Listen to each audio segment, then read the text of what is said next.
and connected me to my forefathers and foremothers and my ancestors in so many ways. I can give you the connection between what I was doing here in Atlanta in the early 90s, what I started doing in the early 90s here in Atlanta, to what James Brown was doing, to what the Barrett brothers and the Nicholas brothers were doing, to what those brothers and ancestors who were doing when they decided to get to their condition, coming up with something that got coined blues and what have you. Us Asiatics, I find that that this has been a way where I remember going to a dance competition some brothers of ours held here in Atlanta, and through breakdancing, as most people generally know, there were like over 15 countries represented. There were Russians who came here. There were Koreans who came here. There were Japanese who came here. There were brothers from, different individuals from Europe. Of course, Asiatics from all around North America, and even Central and South America and the Caribbean, like who flew into the U.S. yet alone in Atlanta for us to dance it out. And there were people that we didn't speak languages that had anything in common. We couldn't even speak to each other verbally, but physically we could get on this dance floor and we could work out the differences, understand each other, and at the end of the day, people came together. I had more respect for you once we worked our differences out. So I see that dance has that capacity, and I wanted just to share with you a bit of the diaspora of some of this dance. A couple of my brothers, they weren't able to stay as long, they had some things to attend, but they were going to represent, Memphis Jukin, so that's a Memphis, Tennessee style to get it down, what have you, that's been around since the 80s. Another brother that I really wanted you all to see because, kind of connecting it to where the Prophet was able to establish his movement in Chicago. He was going to represent Chicago footworking. So that'll be on another time, so I apologize. He had to leave.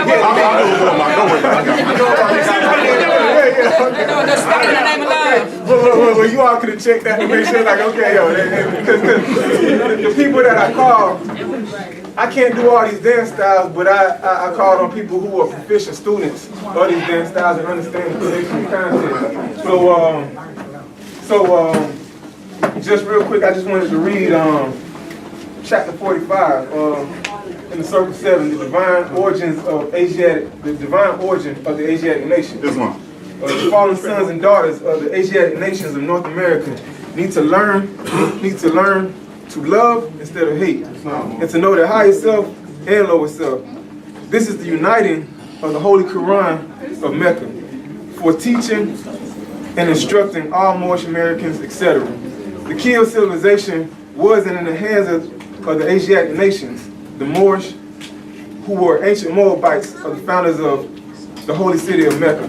Okay, I will continue, but I do want to say that with these dances that we'll be demonstrating, my brother here, who's from the Bronx, who has Borican, Cuban, ancestry, my brother, my elder here, who's like 60 plus years old, and still getting down.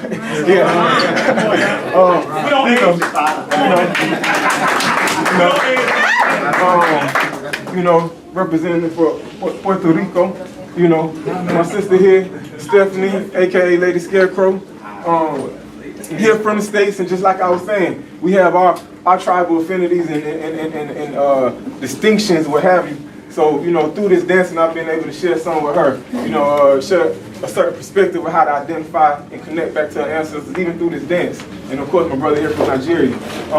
We're going to give you a couple of different dance styles from the 60s, we started in the late 60s all the way up to now. Yes, get it. Let's get it. Let's get it. So just real quick, I just want to share a song. I want to share a song with you, but we're going to begin on another song. But this song was by the Moorish Vanguard concert. So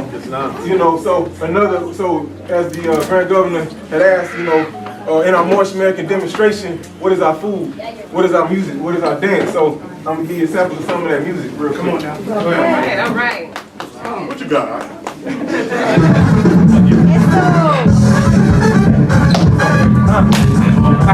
right, everybody, put your hands together like this. Come on. Hey! Let's clap it up. All right.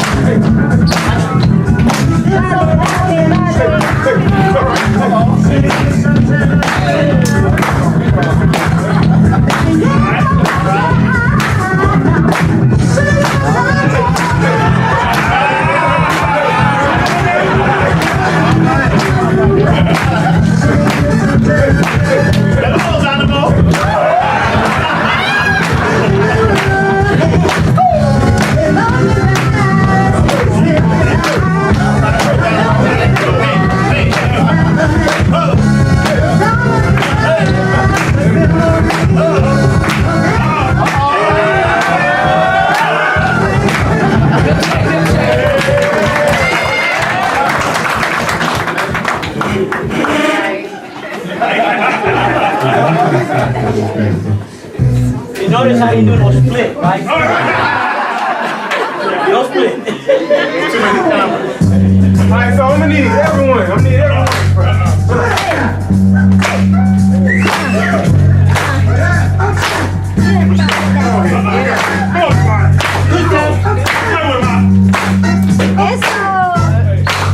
That's that Moorish American right there. Good. It's a coup. Do it. Hey.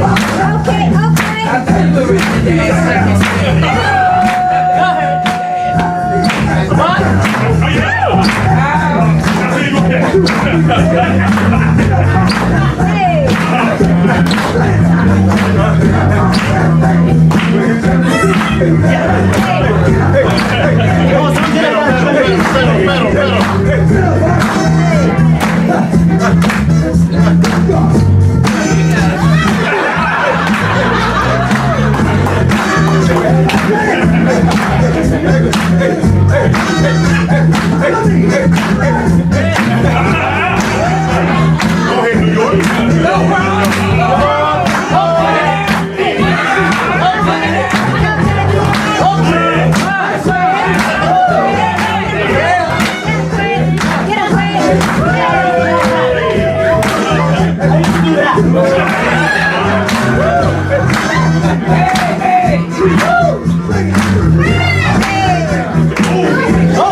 All right, bear with me. We're gonna mix up for you, man. This is when we do the rope. So I think some people might be able to relate to this. Raquel.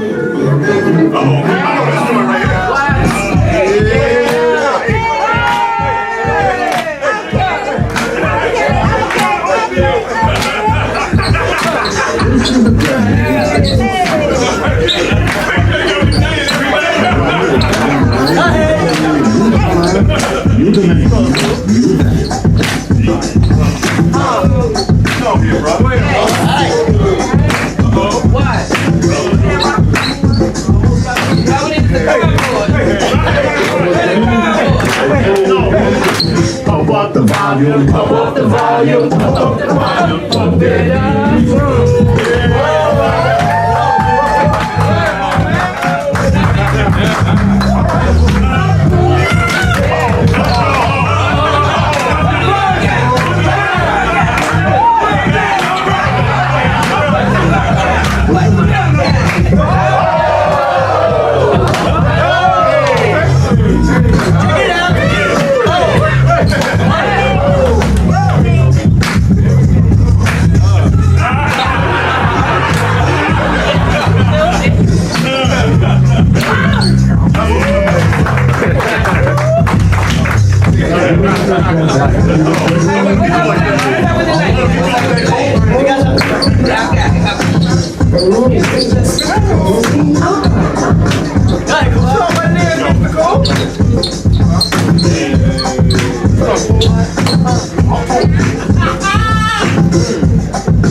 Got the universal ghetto pass just because.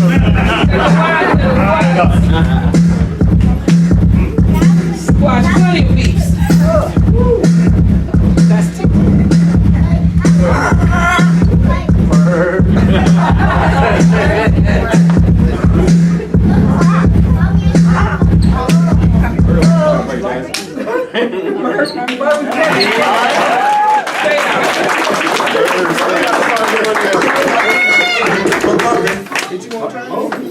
That was it. Keep your music playing in the background. Take your songs. You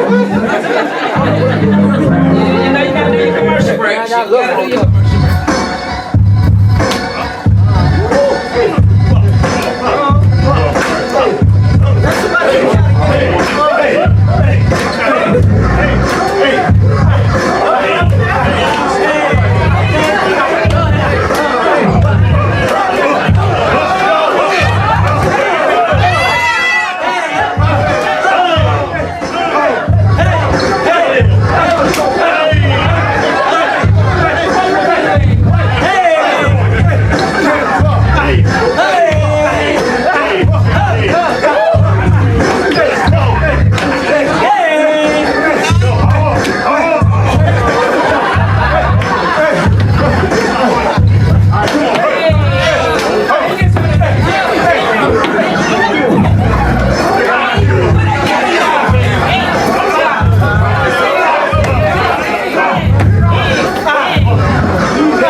go, Justin, right there.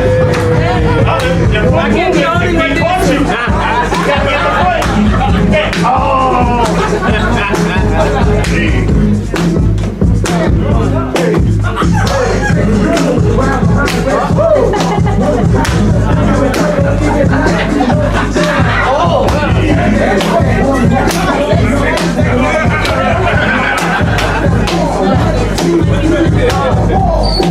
Let's go, Dynamo.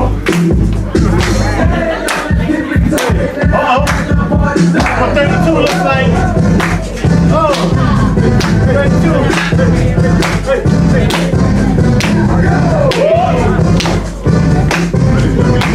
Hey, that Here's a tap. Here's a tap. Here's a tap.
Everybody that's snaking in their chairs like that, like, hey, oh, hey, oh, hey, oh, oh.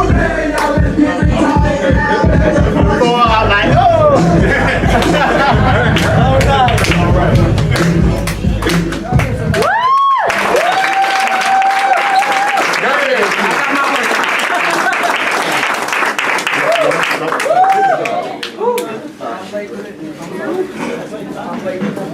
Yeah, so I just wanted to finish it off real quick. We gave you a bit of locking, comes from LA, started in the late 60s. We gave you a bit of, let's see, a little bit of rocking. Take your time, a little bit of breaking.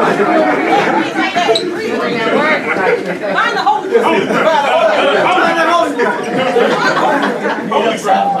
Gave you a little bit of rocking, a little bit of breaking that comes out of the Bronx, New York.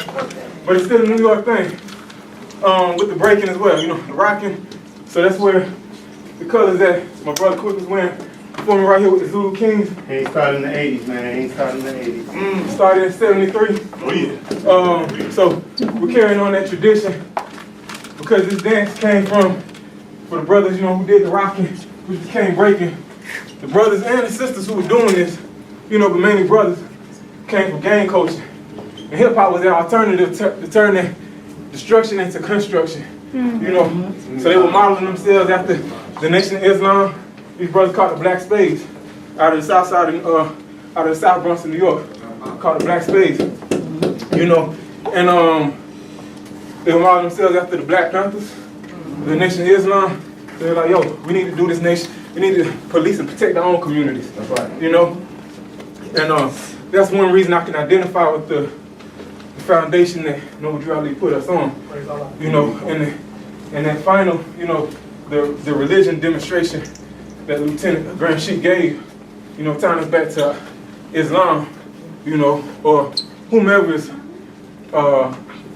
spiritual demonstration, religious demonstration, what have you, to be able to say, okay, I can rock with these brothers and sisters, and we can hold ourselves to a standard and principles that are higher than ourselves.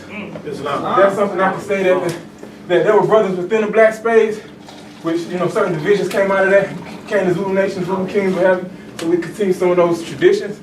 but they seen brothers like me and my brother Quick here, because he's also a Zulu King, Mighty Zulu King as well. And we also have sisters in our chaplain. It's an international chaplain, went over 22 countries, between 100 and 200 members. And you could say we're, in so many words, we're those vanguards, and depending on, as far as protecting the culture and the principles that keep us operating on higher ethers. You know, I might even go as far as to make a comparison and say we might get that Mufti demonstration. So whenever they see us come on the dance floor, they're like, ah, like them cats are here. Because we were regulated to make sure. You know what I'm saying? So your favorite B-boy is like, ah man, Quick showed up. You know, so we do what we had to do. But that's with the popping, pop locking, ticking, you know what I'm saying, whatever you may know it as or call it as, or what you may identify with it as. It originated out of Oakland, California, specifically through the traditions that I know, you know what I mean? But it's an LA thing, it's a California thing. And cats see me all the time, a lot of people know me for popping, and they'll see me and say, you know, like, ain't you from Atlanta? And I'm like, what difference does that make if I can identify my brothers over here? Like, I identify with it because what I see in them, I see in myself, you know? And, you know, some of the things I might also admire, I may want that for my tribe that I roll with too. So I don't see what divides us, I see what we unite on, and I build from there, you know? But even, you know, the brothers who started, that, you know, pioneered that boogaloo dance style, the popping, you know what I'm saying, etc. What you may, like I said, what you may know it as. I had an elder from Richmond, California say, in the 60s, early 60s, catch you say, oh, you doing that boogaloo style, boogaloo to Mississippi, Louisiana. Because a lot of those people migrated to Oakland, Compton, Los Angeles, etc. You know, and I can go further with it. But I even had one teacher explain to me these projects, this neighborhood called Havens Court Community, East Oakland, deep East Oakland. He said, as far as boogaloo is concerned, there wasn't another neighborhood in all of Oakland that you seen more cats doing boogaloo in 68. 68 was also the first year the CIA dropped dope in the Asiatic community in North America, and specifically in Oakland first, and the community of Havens Court. Why? Because Havens Court housed the second largest division of the Black Panthers at that time. You know, and whatever else we were doing the hard. So the cats was boogalooing. There was 100 dope boogaloos in Havens Court, you know. And imagine if they had been able to still take that cultural demonstration, expression, what have you, and do something with it. I can't imagine how many brothers who could have been Michael Jackson's teacher or the moonwalker, what have you, who are either, you know, some sort of statistic in some way. But I'm just making connections right now, you know. So what we're doing is tied to like a real history of like how do we take this thing and overcome our conditions, you know, no matter what it is. You know, so that's with the popping. And then, you know, the brother who's going to demonstrate the Chicago footwork. And, you know, I was going to have my brother demonstrate some Detroit jitting, you know what I mean? Like, brother styles, sister styles, however you may see it, you know what I mean? But, like, even when the jitting, I learned that was an original game dance in the 60s out of Detroit, you know? You know, the crumping that Stephanie did and my brother Drums did, the crumping out of LA. They identified with New York. And you'll see some of the steeds and some of what the music they get down to, you know, it's a Los Angeles dance style. They also were inspired by tri-state, New York, what have you, certain kind of, you know, to get up, the clothes, kind of hardcore, boom bap kind of beats or what have you know, with the crumping. But it's a tribal thing, you know, and so on and so forth, you know. And even locking, I want to give a special mention to my big brother and elder, Kid Dynamo. I call him OG Kid Dynamo.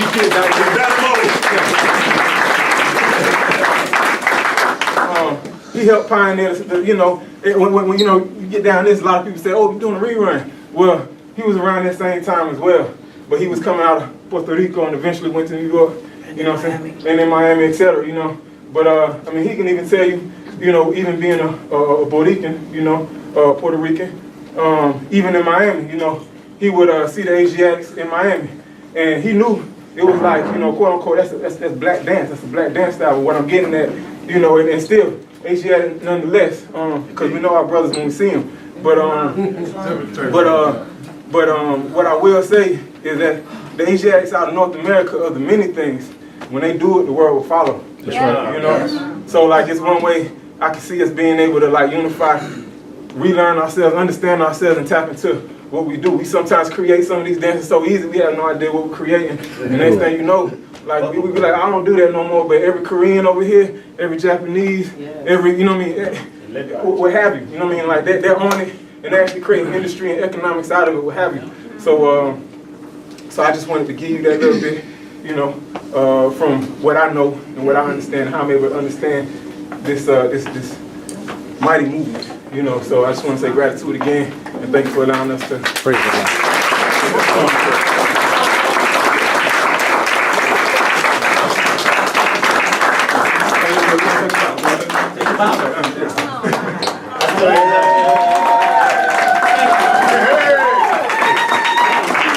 He said us before you told us that.